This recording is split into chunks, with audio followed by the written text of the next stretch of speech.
Soy Juan Carlos Mesa Chacón. Esta es la demostración del examen intermedio del tercio 2.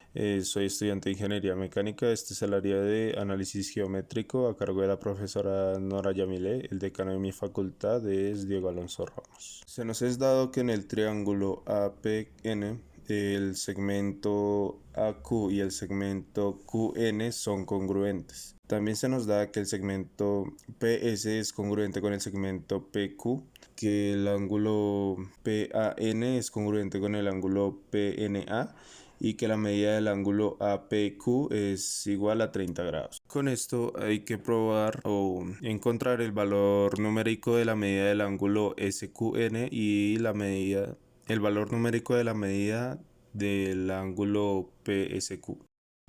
Bien, el segmento AQ es congruente con el segmento QN, esto lo sabemos por hipótesis. Q es punto medio del segmento AN, esto por definición de punto medio del primer punto. La medida del ángulo AQP es igual a 90 grados y la medida del ángulo PQN es igual a 90 grados, esto por definición de rectas perpendiculares.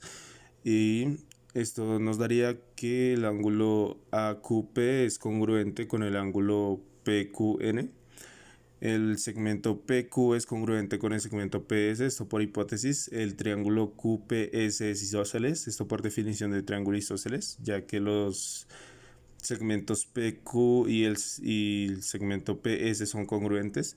El ángulo PSQ es congruente con el ángulo PQS, esto por el teorema de triángulo isósceles.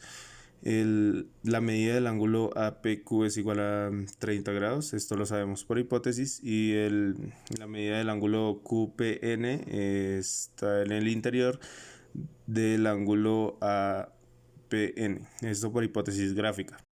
La medida del ángulo APN más la medida del ángulo APQ es igual a la medida del ángulo QPN. La medida del ángulo APN más la medida de 30 grados, que es el valor de la medida del ángulo APQ, es igual a medida del ángulo QPN. Si hacemos propiedad algebraica, esto nos daría que la medida del ángulo QPN es igual a 60 grados y que la medida del ángulo APN es igual a 30 grados. Con lo cual tendríamos que el ángulo APN es congruente con el ángulo APQ.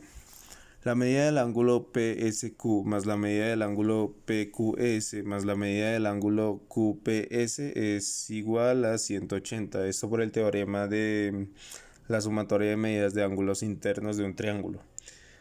Dos veces la medida del ángulo PSQ más 30 grados, que es la medida del ángulo PQS, es igual a 180 grados. Si hacemos propiedad algebraica, esto nos daría que la medida del ángulo PSQ es igual a 60 grados. Con esto tendríamos que el ángulo PQS y ángulo SQN son complementarios, esto por hipótesis gráfica, y la medida del ángulo PQS más la medida del ángulo SQN es igual a 30 grados.